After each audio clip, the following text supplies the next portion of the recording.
में संकुलन दक्षता पढ़ेंगे। कल हमने पढ़ी थी जो है वो एफसीसी के अंदर, यानी आज हम पढ़ेंगे बीसीसी के अंदर। ठीक है, बीसीसी के अंदर संकुलन दक्षता ज्ञात करनी है। तो आपको ये एक बीसीसी का डायग्राम है। बीसीसी कैसा होता है कि 8 अवयवी कण जो होते हैं वो कोनों पर होते हैं और एक अवयवी कण जो है वो क्या होता है, मध्य में। 8 अवयवी कणों का हिस्सा जो है हमारी एकक कोशिका में कितना प्राप्त होता है, 1 प्राप्त होता है। और एक मध्य में है, वो एकक कोशिका के अंदर ही है, दूसरी किसी एकक कोशिका के साथ शेयर नहीं हो रहा है। इसलिए हम कह सकते हैं कि बीसीसी के अंदर कुल अवयवी कणों की संख्या कितनी है, 2। हम ये पहले सबसे पहले लिख देते हैं, बीसीसी में अवयवी कणों की संख्या जो है वो कितनी है, 2। ये हम ज्ञात कर चुके हैं। ठीक है, अब हम देखते हैं कि हमारे जो बीसीसी है उसके अंदर जो अवयवी कणों का जो यानी गोले हैं, यानी गोलों का आयतन जो होता है वो कितना हो जाएगा, 2 × 4/3 πr³। ठीक है, ये हो जाएगा हमारा, समझ गए, 2 × 4/3 πr³। ठीक है, ये गोलों का आयतन हो जाएगा। अब हमें क्या ज्ञात करना है कि जो आपकी एकक कोशिका के अंदर यानी संकुलन दक्षता जो है, इसमें जो है वो हमें इन मानों को रखना है, यानी आर और इनके मानों को देखना है। ठीक है, तो अब आप देखिए सबसे पहले कि समकोण त्रिभुज EFB से, ठीक है, समकोण त्रिभुज EFB, ये त्रिभुज है, देखिए ये और ये त्रिभुज। ठीक है, समझ में आई बात। अब हम इसमें जो है हम इस भुजा को A मानते हैं, ये भी क्या हुई, A हुई। ठीक है, तो हम कह सकते हैं कि B² बराबर, यानी ये आपकी भुजा क्या हुई, B हुई। ठीक है, तो B² बराबर A² + A², यानी आप इसको कह सकते हो कि इस तरह से लिख सकते हो कि जो है FD² बराबर ये हो जाएगा आपका EF² + ED², यानी ये जो नियम है इसमें लगाया, यानी पाइथागोरस प्रमेय लगाई है इसमें। ठीक है, समकोण त्रिभुज के लिए। तो हम इसको आगे कंटिन्यू करते हैं। ठीक है, तो B बराबर क्या आ जाएगा, B² बराबर 2A² या B बराबर जो है वो हो जाएगा आपका √2A। ये मान याद रखना है। ठीक है, इसमें बना दिया हमने। तो ये मैं हटा भी सकते हैं, या चलो रहने देते हैं, इसको पढ़ा रहने देते हैं। आगे जो है हम कंटिन्यू करते हैं। अब हमारा जो पार्ट है कि अब हमें ये जो है वो ज्ञात होगा, तो हम त्रिभुज इसके ऊपर जा सकते हैं, F, D और A। तो हम लिख सकते हैं त्रिभुज AFD से। ठीक है, अब हमें ये ज्ञात हो गया। अब हमें C का मान ज्ञात करना है। ठीक है, ये आपको पता ही है कि AD जो है वो कितना है, ये आपका कितना है कि AD जो है वो A हो जाएगा। ठीक है, तो आप लिख सकते हैं कि C²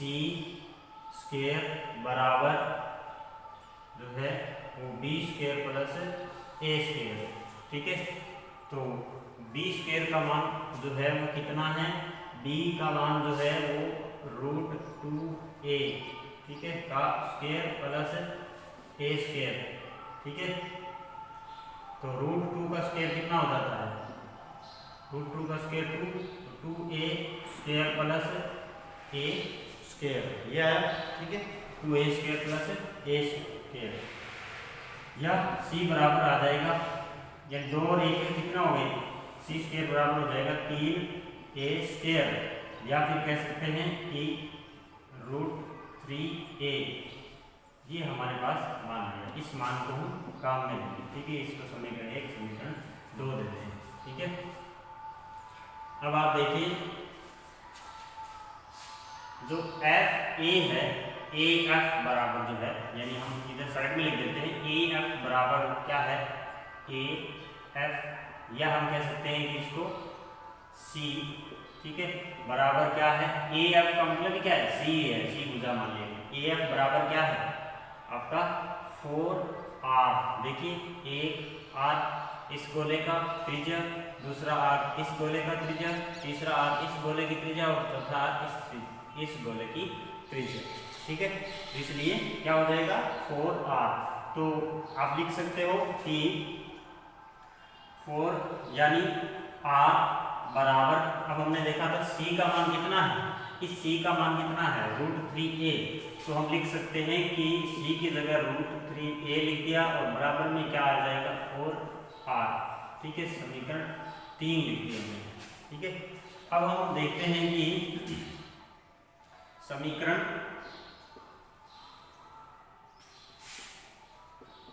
2 व 3 से, ठीक है, 2 व 3 से लिख दिया। तो लिखने की जरूरत नहीं है, यहाँ पे ऊपर आ गया हमने। ठीक है, कर दिया,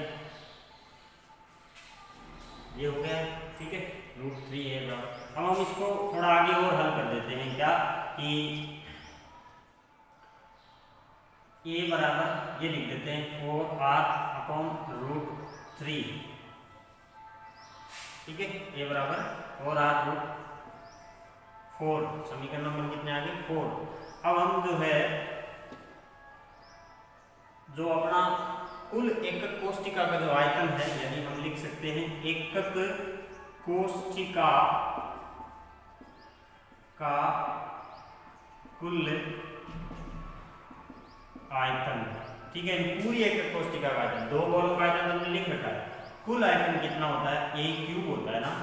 a³ के जो है हमें a³ का ये मान रखना है, तो हम इसको हल कर देते हैं कि 4r का 4r, ठीक है, और √3 का क्यूब कर दिया हमने। अब आप इसको हल करो, देखो तो 4r कितना हो गया 4 × 4 16, 16 × 4 64, 64r³। ठीक है, अब आप इसको और √3 को जो है, यानी √3 को आप 3 बार ऐसे गुणा कर दीजिए, √3। आप देखिए √3 हमेशा कितना होता है, रूट जो है वो गुणा सीधी संख्या आ जाती है, और तो इसका मान क्या आ जाएगा √3 और 3। ठीक है, तो ये मान जो है इसका हमें प्राप्त हो जाएगा। समझ में आया? तो ये बात आपको ध्यान में रखनी है। अब ये मान जो है वो एकक कोष्ठिका का आयतन जो है समीकरण नंबर 5 कर देते हैं। ठीक है, समीकरण 5 से हमें क्या प्राप्त हो रहा है, ये मान देखते हैं समीकरण 5 में। अब हम संकुलन क्षमता का सूत्र लिखते हैं। संकुलन प्रतिशत संकुलन क्षमता का क्या होता है, संकुलन क्षमता का सूत्र जो है बीसीसी के लिए दो गोलों का आयतन। पहले सूत्र ध्यान में रखना है, दो गोलों का आयतन, बीसीसी में दो ही गोले होते हैं। एकक कोष्ठिका का कुल आयतन, एकक कोष्ठिका का कुल आयतन गुणा में 100। ठीक है, ये बात समझ में। अब हम देखते हैं आगे, दो गोलों का आयतन हमने निकाल दिया है, तो इसको हल कर दो चाहे आगे। तो 8/3 πr³। ठीक है, मैंने इसको लिख दिया 8/3 πr³। अब इसके भाग में कौन इसको लिखेंगे, एकक कोष्ठिका का कुल आयतन कितना है a³ को हमने हल कर दिया है, तो सीधा सीधा हम मान लिख सकते हैं 64 जो है वो r³ बटे में जो है √3 और गुणा में 3, तो 3√3। ठीक है, और गुणा में 100। अब आप इसको हल कर दीजिए। ठीक है, इसको आप उल्टा कर देंगे तो 8/3 πr³ और ये उल्टा आ जाएगा, तो ये जो है इसके गुणा में आप ऐसे लिख दीजिए कि 8, या सीधा सीधा काट दीजिए, क्योंकि ये जो है वो जाकर क्या हो जाएगा, इस तरह से हो जाएगा, 3√3 जो है वो ऊपर आ जाएगा और 64 r³ नीचे आ जाएगा। तो r³ से r³ कट रहा है, ठीक है, और 64 से 8 कट रहा है। ठीक है, यानी 8 × जो है वो 8×8 64 होता है। समझ आए बात? ठीक है, तो और फिर जो है वो 3 से जो है आपका 3 कट रहा है। ठीक है, तो आप देखिए क्या क्या बच रहा है, यानी आप इसको लिख दीजिए कि किसी के अगर कंफ्यूजन हो, 8/3 पाई आर क्यूब गुणा में जो है 3√3 और बटे में 64। ठीक है, अब देख लीजिए आपको जो है वो कंफ्यूजन नहीं रहेगा। और इधर क्या है इसके आर क्यूब, तो ये आर क्यूब से आर क्यूब कट जाएगा और 64 से ये 8 आ जाएगा। ठीक है, तो आप देखिए कितना आ रहा है और 3 से 3 कट रहा है, तो बिल्कुल जो है आपके पास क्या बच रहा है, एक तो बच रहा है इधर पाई। ठीक है, एक बच रहा है पाई और एक क्या बच रहा है पाई के अलावा बट्टे में 8। ठीक है, और ऊपर गुणा में क्या बच रहा है √3 और गुणा में 100 है। तो इसका भी मान आप रख दीजिए कि पाई का मान कितना होता है 3.14 और इसका मान होता है 1.732 और बट्टे में 8 और गुणा में 100। तो कितना आ जाएगा आंसर 68%।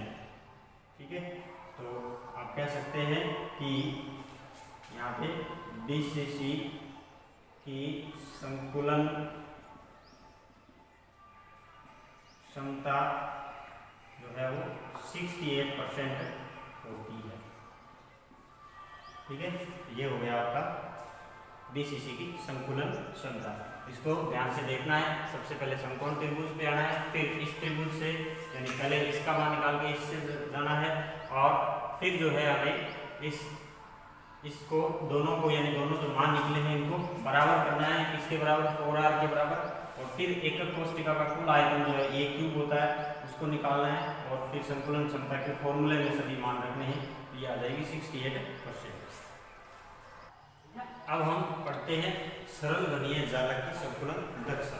ठीक है, तो इसमें आप देखते हैं कि आद्य सरल में जो है वो सरल घनीय जालक में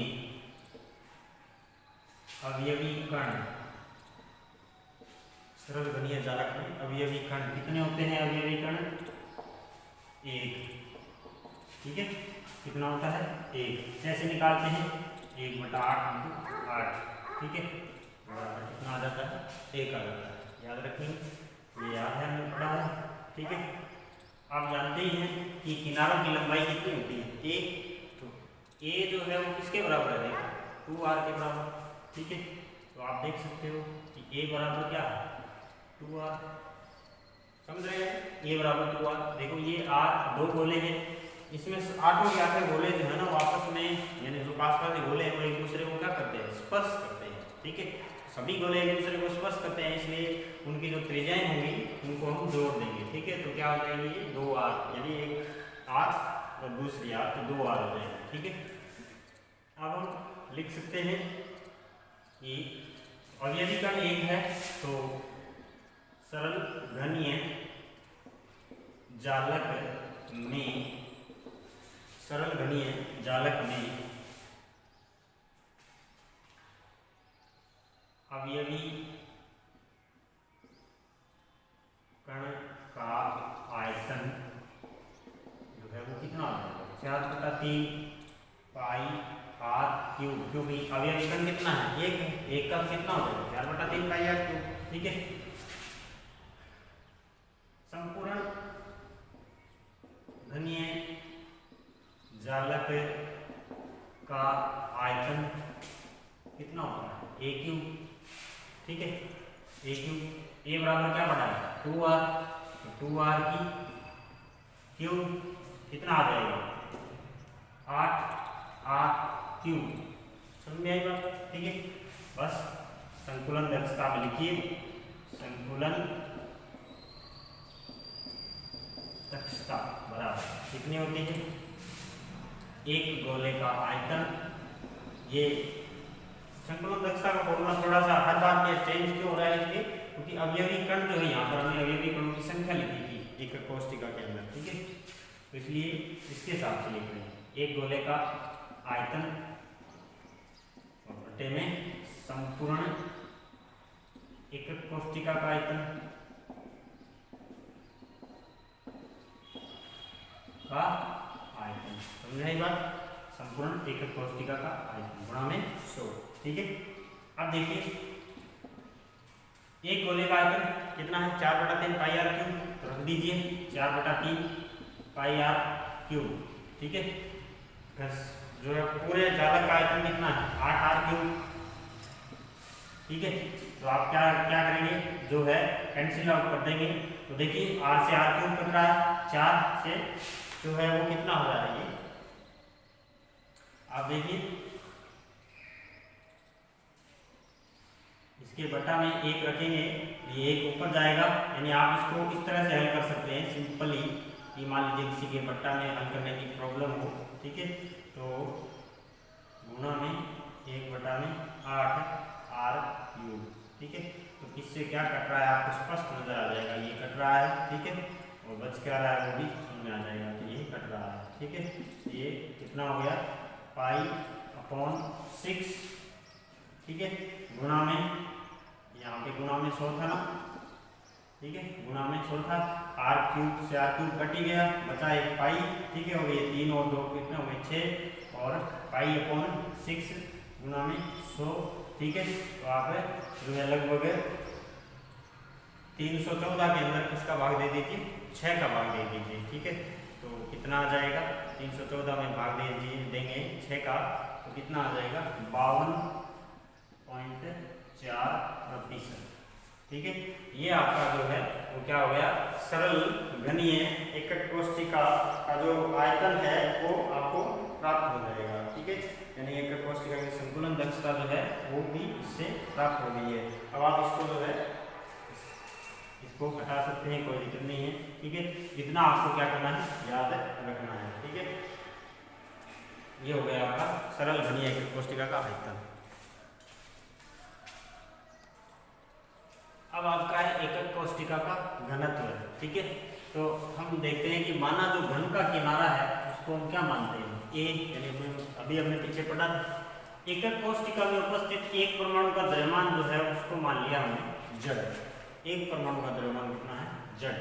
तो एकक कोष्ठिका का द्रव्यमान कितना हो जाएगा, कैसे ज्ञात करेंगे, क्योंकि मान लीजिए एकक कोष्ठिका में एक परमाणु का द्रव्यमान जड़ है, तो यहाँ जड़ लिख देंगे। ठीक है, और क्यों, क्योंकि जो है यहाँ एन लिख देंगे, एन परमाणु है एकक कोष्ठिका के अंदर सारे परमाणु और एक का द्रव्यमान। मान लीजिए आपको किसी बता दिए कि किसी एक पेन का मूल्य 3 रुपये है, तो 20 पेन का मूल्य कितने रुपये होगा। ठीक है, तो आपको 1 का दे रखा है, तो वैसे यहाँ पे आपको 1 का दे रखा है और कुल का पूछ रहा है, तो कुल जो संख्या है उसे गुणा कर दीजिए तो कुल का द्रव्यमान आ जाएगा। ठीक है, इस तरह से ये हो जाएगा। तो एक परमाणु का द्रव्यमान जो है वो जड़ मान लिया। ठीक है, तो जड़ इंटू एन, यानी जो है वो द्रव्यमान कितना आ जाएगा, एन इंटू जड़।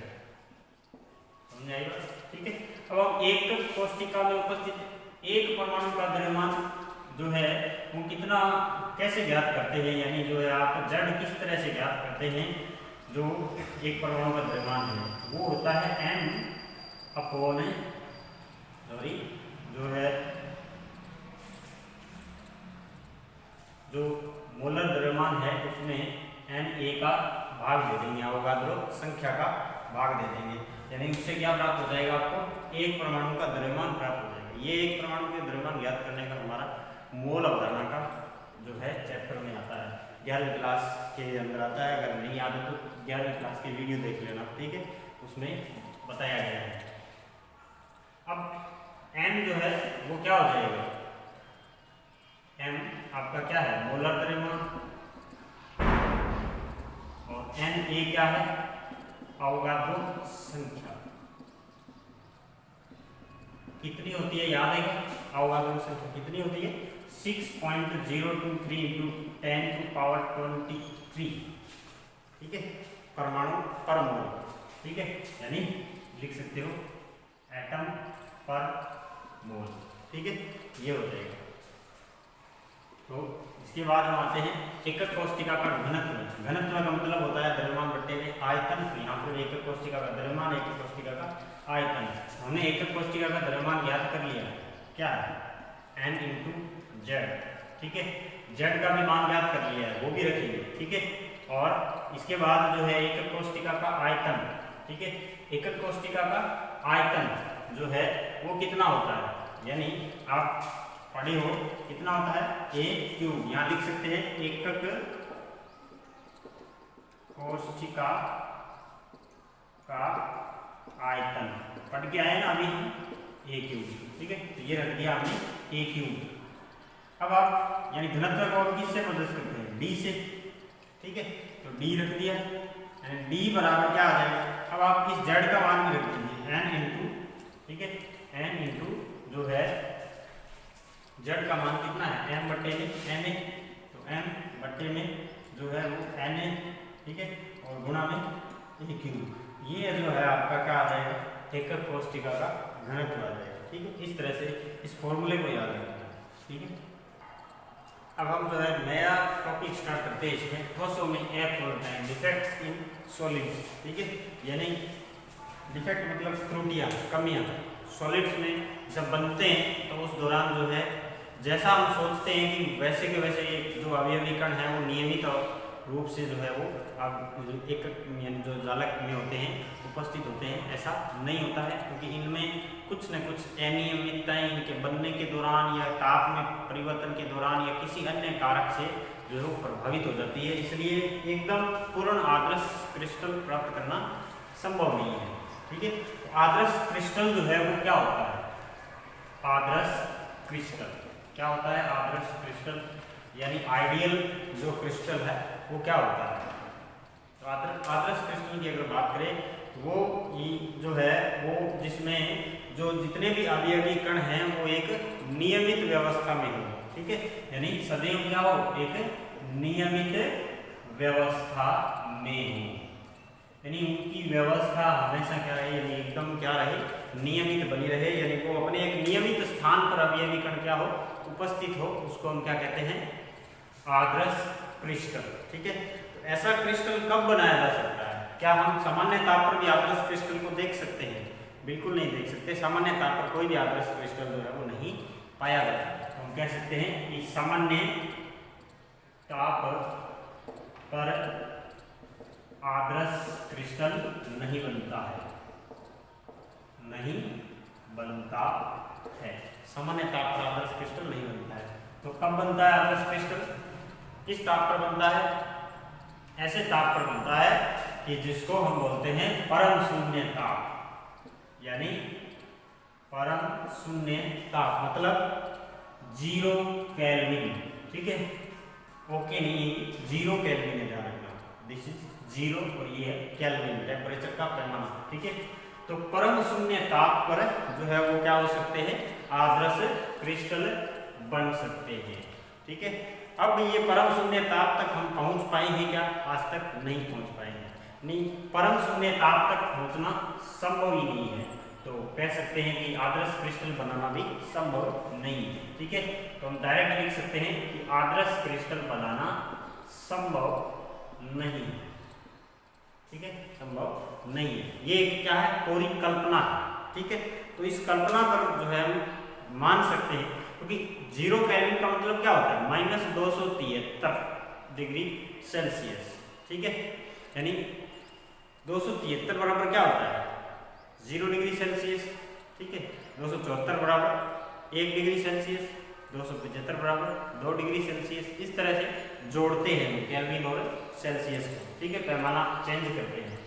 तो इसका मतलब 0 का मतलब क्या है, -2 जो है 0 डिग्री, जो 0 केल्विन का मतलब है -273 केल्विन, ठीक है, 273 डिग्री सेल्सियस। ऐसा ताप अब तक जो है वो संभव नहीं हुआ है, यानी अपनी धरती पर भी जो मिनिमम से मिनिमम टेम्परेचर है वो -89 90 जो है इसके आसपास रहा है, वो भी अंटार्कटिका जैसे बहुत ही ध्रुवीय दुर्गम इलाकों में रहा है, ठीक है, जहाँ कोई इंसान नहीं रहते, कोई बस्ती नहीं रहती, बिल्कुल बंजर इलाका है, न कोई वनस्पति है, न कोई वहाँ पर कोई कुछ एक जीवों को छोड़कर वहाँ पे कुछ जीव भी इतने नहीं पाए जाते, इसलिए जो है वो इतना टेम्परेचर प्राप्त करना, अचीव करना हमारे लिए संभव नहीं है, ठीक है। ऊपर तक तो हम बहुत ज़्यादा टेम्परेचर तक चले गए हैं, परमाणु बम है वो लगभग 4000 डिग्री सेल्सियस से ज़्यादा टेम्परेचर उत्पन्न करते हैं एक बार में, लेकिन निम्नतम टेम्परेचर जो है वो ज़्यादा 100 से नीचे जाना भी बहुत मुश्किल हो जाता है, इसलिए कह सकते हैं कि जो है आदर्श क्रिस्टल बनाना हमारे लिए संभव नहीं है, ठीक है। अब हम कह सकते हैं कि आगे अगर आदर्श, अब इन क्रिस्टलों के अंदर दोष कैसे उत्पन्न होते हैं, तो क्या होते हैं, ये क्रिस्टल छोटे छोटे जालकों से मिलकर बने होते हैं। तो इन जालकों में क्या है, थोड़ी थोड़ी त्रुटि उत्पन्न हो जाती है, यानी कोई परमाणु अणु या आयन जो है वो अपना स्थान छोड़कर क्या होता है, वहां से खिसक लेता है, ठीक है, चला जाता है। इस कारण क्या होता है, इन ठोसों में वहां पर क्या आ जाती है, त्रुटि आ जाती है, इसलिए हम उसको बोलते हैं ठोसों में अपूर्णताएं, ठीक है। तो आदर्श क्रिस्टल हमारे लिए संभव नहीं है। अब ये ठोसों में जो अपूर्णताएं हैं या जो त्रुटियां हैं, इनको हम जो है वो दो भागों में बांट सकते हैं, यानी ठोसों में त्रुटियां कितने प्रकार की होती है, दो प्रकार की। पहला है बिंदु त्रुटि, दूसरा है जो है वो इलेक्ट्रॉनिक बिंदु या परमाणविक बोल सकते हैं त्रुटि। दूसरा है इलेक्ट्रॉनिक त्रुटि, यानी इलेक्ट्रॉन के कारण उत्पन्न होने वाली त्रुटि, इलेक्ट्रॉनिक त्रुटियां, ठीक है। दो प्रकार की होती है। हम पहले इलेक्ट्रॉनिक त्रुटियों की बात कर लेते हैं, यानी हम दूसरे वाले की बात कर लेते हैं, इलेक्ट्रॉनिक त्रुटियां। इलेक्ट्रॉनिक त्रुटियां क्या होती है, किसके कारण होती है? क्या होता है कि परमाणु के अंदर जो है, यानी परमाणु के अंदर या जो क्रिस्टल जो बनते हैं उसके अंदर जो इलेक्ट्रॉन होते हैं वो एक व्यवस्थित नियमित व्यवस्था में होते हैं, ठीक है। जब भी उन्हें कोई टेम्परेचर या कुछ परिस्थितियां लगाई जाती है तो जो है वो अपने नियमित स्थान से हट जाते हैं, यानी ऐसा कह सकते हैं कि जो इलेक्ट्रॉन होते हैं वो ऐसा कह सकते हैं कि परम शून्य ताप पर जो है वो क्या होता है, परम शून्य ताप। पहले तो परम शून्य ताप की कल्पना करते हैं, तो परम शून्य ताप पर क्या होते हैं, इलेक्ट्रॉन नियमित होते हैं, यानी नियमित व्यवस्था में कहाँ होते हैं, निम्न ऊर्जा स्तरों में, निम्न ऊर्जा स्तरों में।